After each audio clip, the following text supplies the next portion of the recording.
오늘 알아볼 내용은 화학평형의 기초입니다.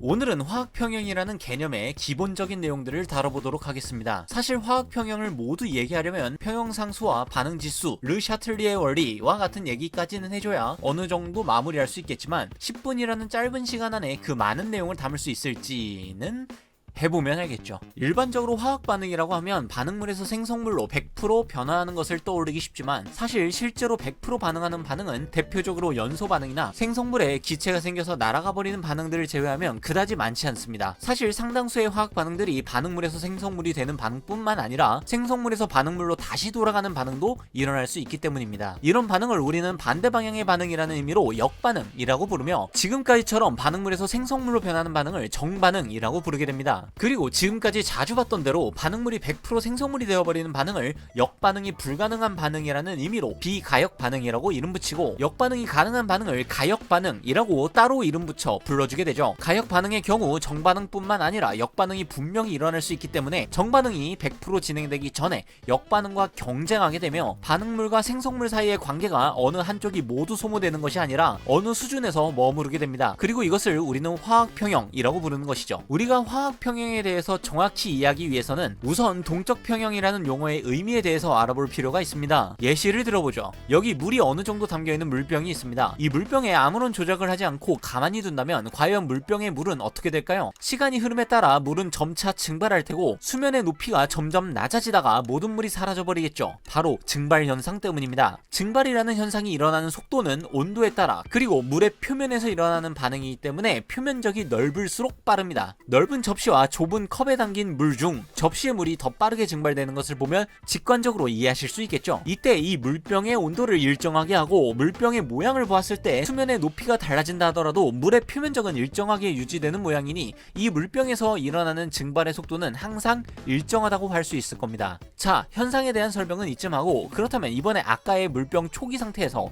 만약 뚜껑을 닫아준다면 아까와는 어떤 차이가 있을까요? 분명 증발이 일어나기는 하겠지만 아까처럼 모든 물이 증발해버린 것이 아니라 어떤 수준에서 더 이상 수면의 높이가 변하지 않는 부분이 생깁니다. 이는 자연적으로 일어나는 증발 현상과 비슷하게 공기 중에 존재하는 수증기가 물 안으로 다시 들어가는 응축 현상 때문이죠. 이 응축이라는 반응의 속도는 공기 중, 정확히 말하면 액체 표면 위 공기에 존재하는 수증기의 입자수에 따라 증가합니다. 이것을 우리는 부분 압력으로 표현하기는 하지만 아직 화학2 개념을 배우지 않으신 분들을 위해서 그냥 입자수라고 표현하겠습니다. 다시 돌아와서 뚜껑을 닫은 직후의 물병 상태를 보면 증발 현상이 활발하게 일어나고 있겠지만 물병 내의 공기에는 수증기 입자가 그다지 많지 않은 상태일 겁니다. 따라서 증발 반응의 속도가 응축 반응의 속도보다 더 빠를 것이고 그럼 점점 물병 내의 수증기 입자수가 증가하게 되면서 수면은 낮아지게 되겠죠. 하지만 어느 정도 시간이 흐르게 되어 물병 내의 수증기 입자수가 충분히 많아져서 응축 반응의 속도가 빨라지게 되다 보면 응축 반응 속도가 증발 반응 속도를 따라잡는 순간이 올 겁니다. 그래프로 나타내보자면 이렇게 나타낼 수가 있겠죠. 이때의 상태를 간단히 얘기해보면 10개의 물이 수증기가 됨과 동시에 10개의 수증기가 물이 되는 것과 같습니다.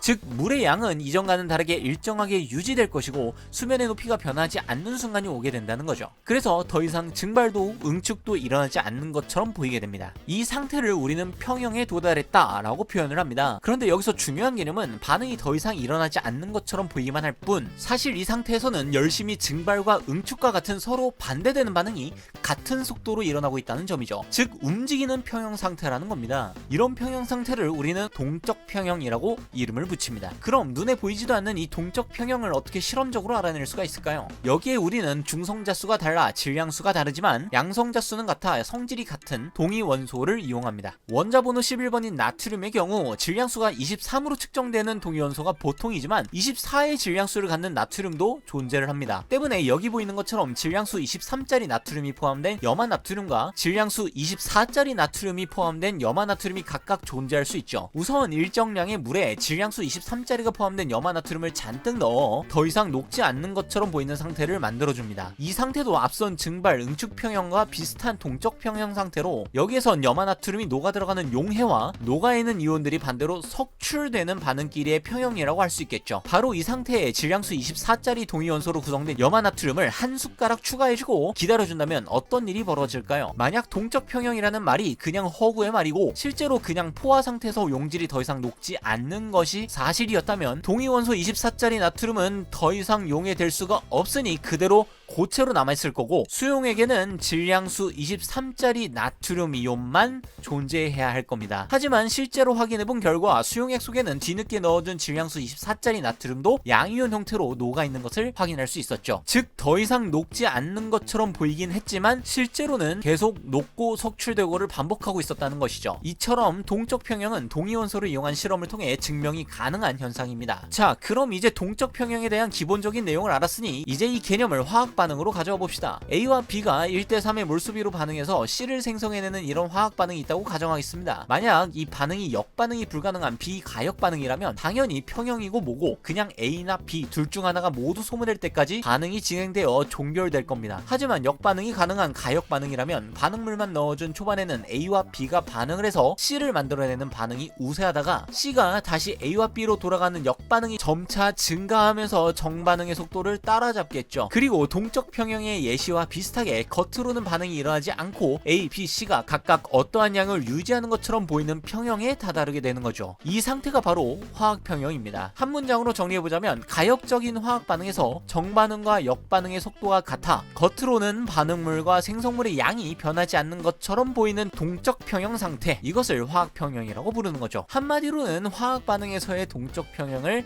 화학평형이라고 하는 거라고 생각하시면 되겠죠. 여기서 반응물이나 생성물의 양이 일정하다는 것은 그 물질의 농도가 일정하다는 이야기와 같은 의미를 가질 테니 평형에서는 농도가 일정하게 유지된다 라고 표현할 수도 있을 텐데요. 이 평형에 도달했을 때의 반응물 및 생성물의 각각의 농도, 이 일정하게 유지되는 농도를 우리는 평형 농도라고 부르기도 합니다. 너무 이론적인 내용들이 많아서 힘드실 텐데 좀 더 어려운 이야기를 해야 하니 멘탈 관리 겸 귀여운 고양이를 잠깐 보고 가시겠습니다. 라고 원고를 작성해두긴 했지만 이후 나오는 얘기들이 양이 많고 계산들이 많이 나오기 때문에 차라리 끊고 영상을 나누는 게 여러분들에게도 저에게도 편할 듯 합니다. 이번 영상에서 다루지 못한 평형상수 및 반응지수에 대한 이야기는 다음 화학평형 파트 2 영상에서 다루도록 하죠. 오늘은 그럼